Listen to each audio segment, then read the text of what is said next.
On va s'intéresser maintenant au nerf de la guerre du marketing digital, le référencement.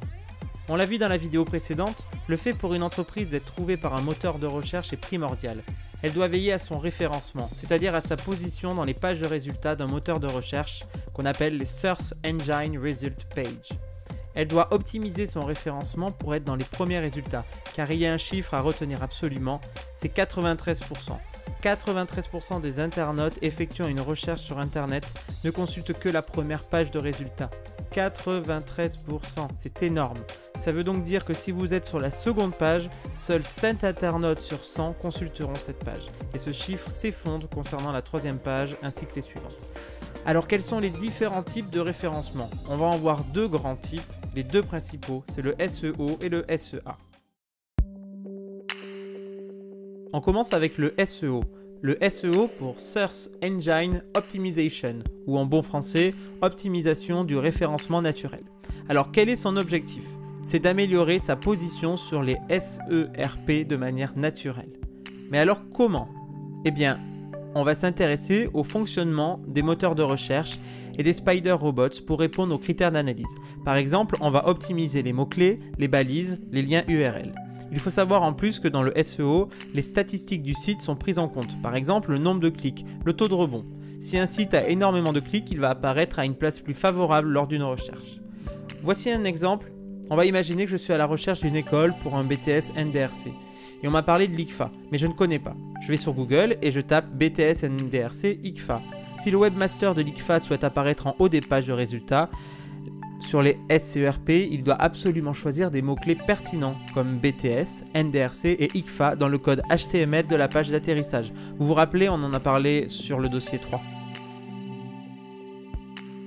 Après le SEO, il y a donc le SEA. Alors il y a une lettre de différence avec le SEO, c'est sûr. Et quelle lettre? C'est le A de Advertising. Search Engine Advertising, ou en bon français, publicité sur les moteurs de recherche. Alors quel est son objectif? C'est d'améliorer sa position sur les SERP toujours, mais cette fois en payant.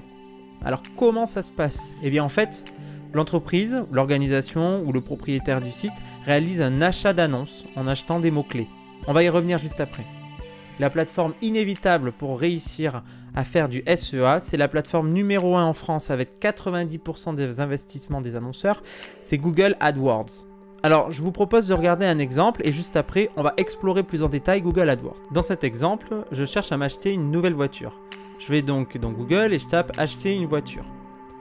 Ma première page de SERP s'affiche et les premiers résultats sont qualifiés d'annonces. Vous voyez? C'est-à-dire que par exemple, Volkswagen, qui est en première ligne, a financé une campagne AdWords en achetant les mots-clés suivants « Acheter une voiture ». Et plus bas, on a tout le reste avec le SEO, avec les résultats issus de la recherche naturelle. Alors je sais ce que vous vous dites, mais pourquoi Volkswagen apparaît en premier et pas vendezvotrevoiture.fr, qui est aussi une annonce, mais qui est en seconde position? Eh bien, je vais vous expliquer pourquoi. Il faut comprendre comment fonctionne Google AdWords.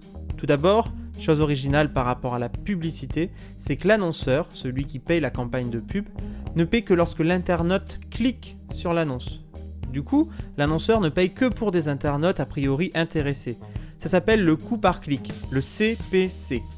Alors comment ça fonctionne concrètement? J'ai une vidéo en annexe dans la playlist à vous proposer et elle explique très bien le fonctionnement de cette plateforme.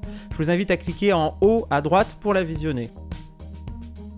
Et je vous propose également un petit résumé du fonctionnement de Google AdWords. Alors tout d'abord, l'annonceur choisit un ou des mots-clés. Ensuite, l'annonceur rédige une annonce en lien avec ces mots-clés. Puis il mise sur ces mots-clés. Alors attention, là ça se complique. Il choisit le montant maximal qu'il est prêt à payer pour un clic. Vous savez, le CPC. Ce montant est essentiel, car si l'annonceur établit un CPC à 2 € et qu'un concurrent propose 2,50 € pour le même mot-clé, alors l'annonceur ne sera pas en premier sur les pages de résultats. C'est en fait un système d'enchères qui permet de classer les annonces. De plus, Google va vérifier la qualité des mots-clés choisis, le taux de clic attendu en fonction des performances actuelles du site. Vous vous rappelez, on en a parlé un peu plus haut. Et avec tous ces critères, il va déterminer un coût par clic qu'il va facturer à l'annonceur en fonction des clics des internautes. Alors comment mesurer la rentabilité d'une campagne AdWords? Il faut calculer le coût par acquisition, ça s'appelle le CPA. Il se calcule de la façon suivante. c'est le nombre de clients ou de conversions, donc par là on entend par inscription à la newsletter, divisé par le montant de l'investissement.